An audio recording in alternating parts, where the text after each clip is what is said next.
מדריך להוספת כתובת דואר אלקטרוני חדשה ב-Outlook. על מנת להגדיר מייל חדש באמצעות פופ 3, נלחץ תחילה על הלשונית כלים.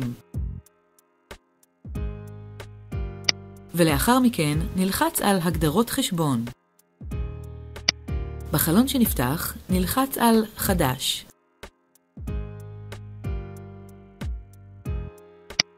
ולאחר מכן נבחר באפשרות הראשונה. ונלחץ על הבא.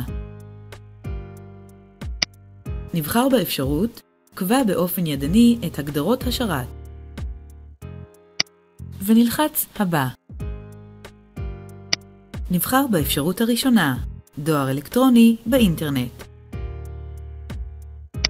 ונלחץ הבא. כעת נזין את פרטי החשבון. בתיבת השם שלך נמלא את שם השולח שלנו, כפי שיוצג לנמענים.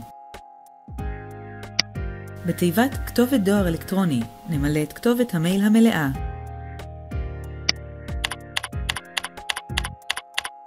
לאחר מכן נמלא את כתובות שרתי הדואר הנכנס והיוצא.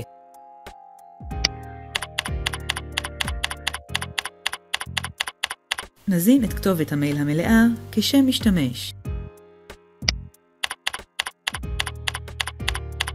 ונזין את הסיסמה. עכשיו נלחץ על כפתור הגדרות נוספות. בחלון שנפתח נעבור ללשונית שרת יוצא. נבחר באפשרות שרת הדואר היוצא שלי דורש אימות. חשוב לוודא כי האפשרות השתמש באותן הגדרות כמו שרת דואר נכנס מסומנת. נלחץ על לשונית מתקדם. במידת הצורך ניתן לשנות את הגדרות הפורט כאן. אחרת נבחר אישור. כעת נלחץ על בדיקת הגדרות חשבון ונוודא שאכן הגדרות החשבון הוגדרו כראוי. נסגור את תיבת הבדיקה. נלחץ הבא.